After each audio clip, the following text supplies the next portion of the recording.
Since the 18th century, horses have been used by police to aid in their law enforcement duties. Nowadays, one can find mounted patrols in most major cities for use in crowd control and other tasks. Mounted units provide police departments with more versatility for doing their job, but there are also issues that arise with the use of horses for law enforcement purposes.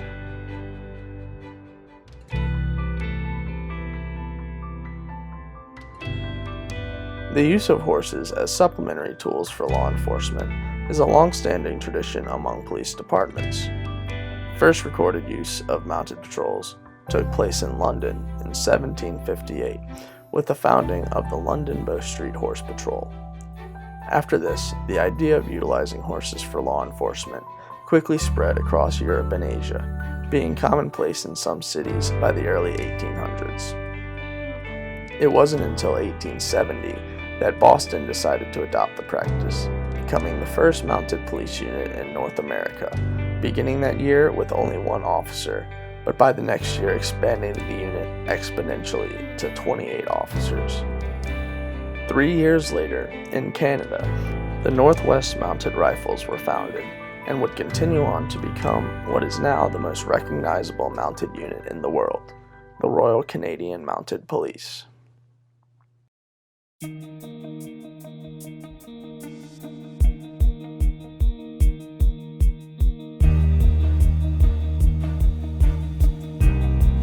The Northwest Mounted Police at their founding were tasked with fending off the Native American populations in Canada, while also stopping their liquor trade.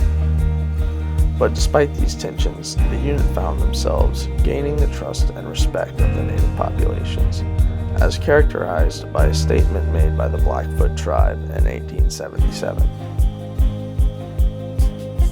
If the police had not come to this country, where would we all be now? Bad men and whiskey were killing us so fast that very few of us would have been left. The police have protected us as the feathers of a bird protected from the frosts of winter. After continuing their work into the 20th century, King Edward VII proposed the prefix Royal be added to the unit's name in 1904. By 1920, the Royal Northwest Mounted Patrol had grown to almost 1,300 officers and were tasked with protecting all provinces of Canada, with their name being changed to the Royal Canadian Mounted Police. Around 1936, the RCMP made the decision to limit horse use to ceremonial purposes. When asked about this, they replied, The RCMP, as you know it today, only uses horses for ceremonial purposes, including the musical ride, royal and VIP escorts, parades, and ceremonies. The use of horses for patrol was discontinued in the late 1930s. The last mounted patrol was around 1936. Our horses are being trained in the classical art of dressage to perform ceremonial duties, with the primary focus to join the musical ride show unit. Other disciplines include parades, mounted escorts for royal family, dignitaries, and heads of state visiting our nation, carriage work, and major ceremonial events. Young horses or replacement mounts, remounts, will begin their training at age 3 until they're 6 to 7 years old by RCMP remount trainers. Training includes groundwork with and without lunge line, voice commands, tack, weight, saddle work, dressage in gradual phases, jumping, gymnastics, packing, and desensitization.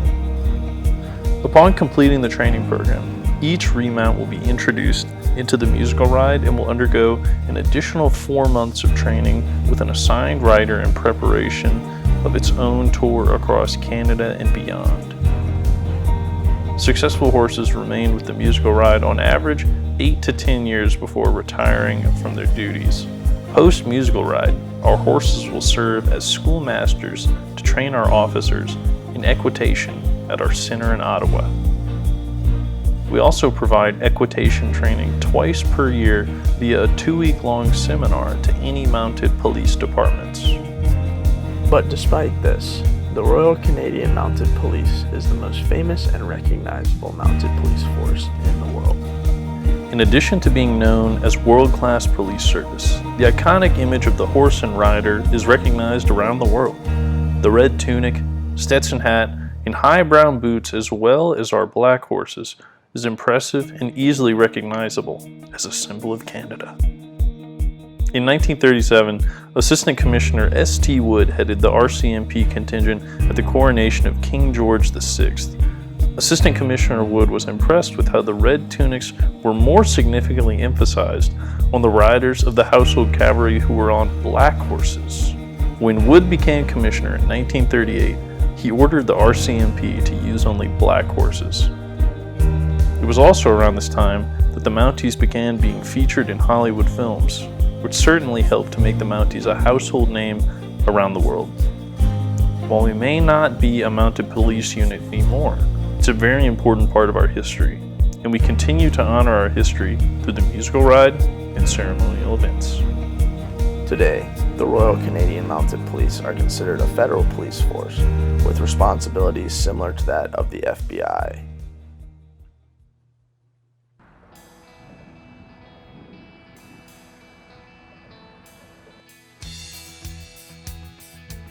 The modern duties of most mounted police departments are less extreme, however, as they focus less on enforcement and more just on presence as a deterrent. So some of the benefits of having police horses is it depends on what you're actually doing. Say in a crowd control situation or a big event, festivals downtown, it puts us at a high visibility advantage. When we're on our horses, our heads are approximately 9 foot in the air, so we have a much wider view for us to see what's going on, to make sure that everybody's behaving. And also it allows the people in that area to see us better.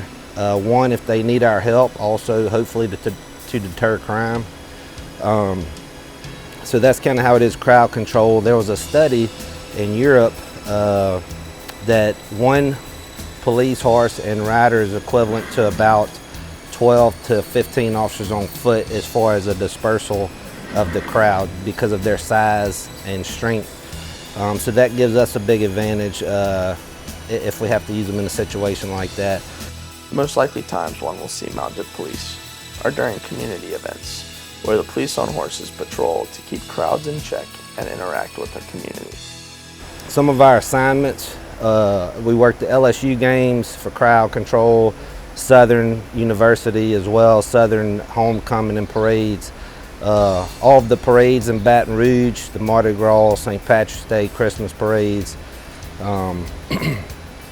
We go do demos for organizations such as schools and churches, where we go out, talk to the community and educate them on different aspects of police work and law enforcement. We do search and rescue occasionally. We help out homicide and narcotics, looking for contraband occasionally.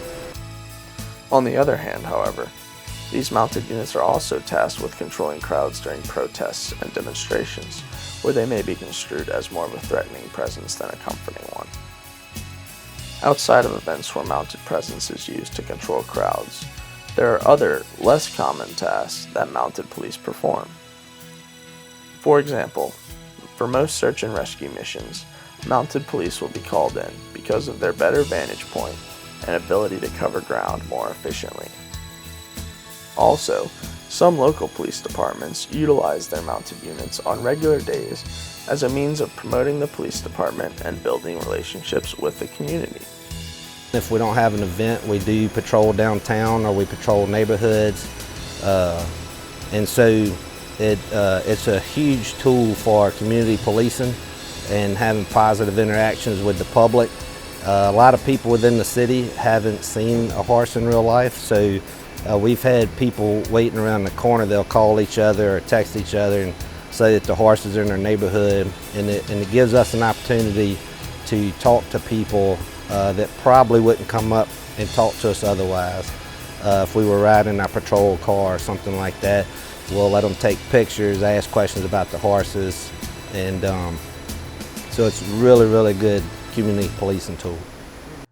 But naturally, before being entrusted with any of these tasks, a horse must go through thorough training. The training required for a horse to be approved to be a part of a mounted unit is extensive, as the horse has to be prepared and able to keep its composure during worst-case scenarios. So some of our training techniques, everything we do is safe for the horses. We use soft tools and such. So one thing we use is like a pool noodle. A horse's natural instinct, if they get scared or frightened, is normally to either run or kick. Obviously, we don't want them doing that. They are police animals and commissioned police animals. There's laws protecting them, but also, police officers have to go into scary situations. So our horses have to get over their natural instinct to run or kick. So they have to trust us, and that does take time and a lot of training. So the pool noodle, so like the LSU games or the parades, they're throwing the beads and the toys and candy and all that. LSU games, people are throwing frisbees and footballs and such, and so a lot of times they'll get loose, the horses get hit, get bumped up under their bellies or their legs.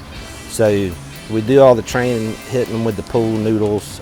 We expose them to our lights and sirens on our units. Road flares, we bring them to the range, we shoot our firearms off of them.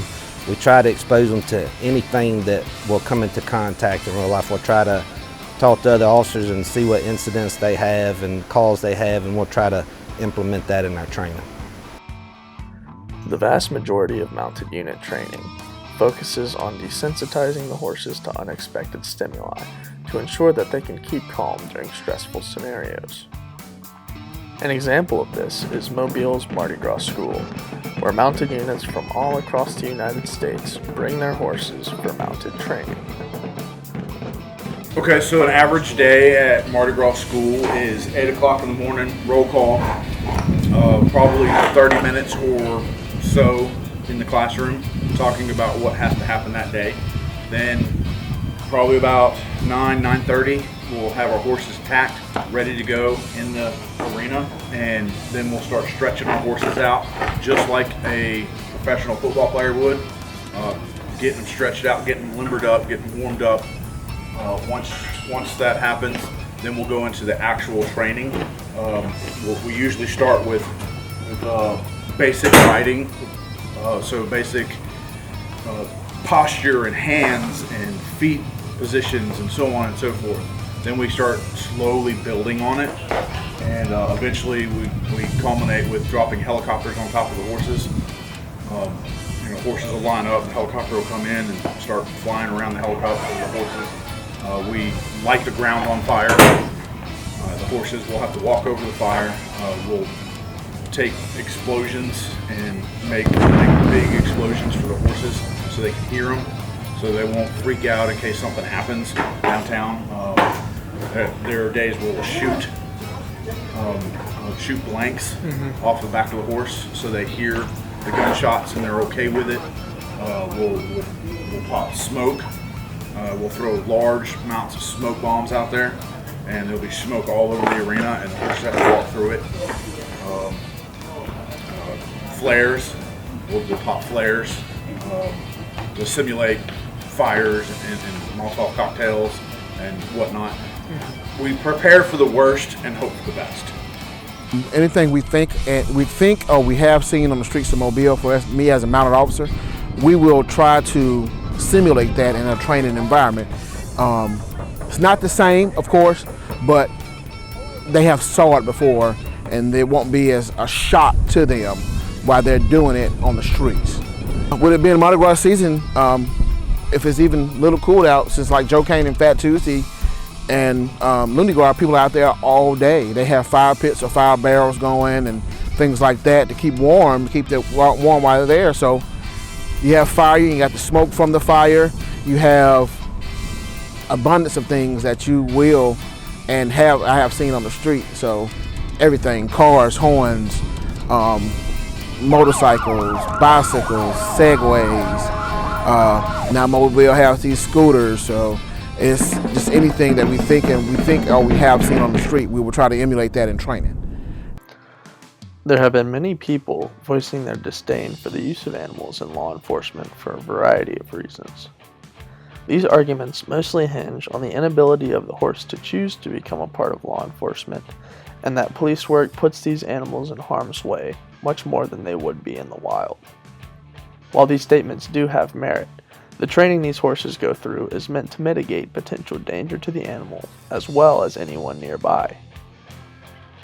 But, as with any animal, sometimes these horses are in situations that they are not trained for, or they forget their training under pressure, or their training is manipulated by those utilizing the horse. One glaring example is a story from Galveston, where 2 mounted units led an arrested African American man by rope through the streets to the police station. There has been a plethora of recent media coverage regarding mounted units and their place in communities. On top of stories like these, there are often many news articles in the wake of Black Lives Matter and other protests, arguing that mounted patrols are less helpful to the community and more symbols of oppression by the powers that be.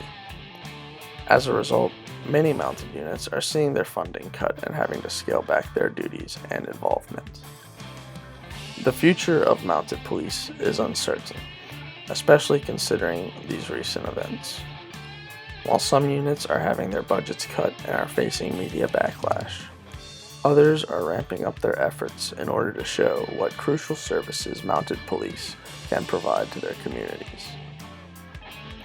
Only time will tell whether police will be able to continue to utilize horses to assist them in their duties.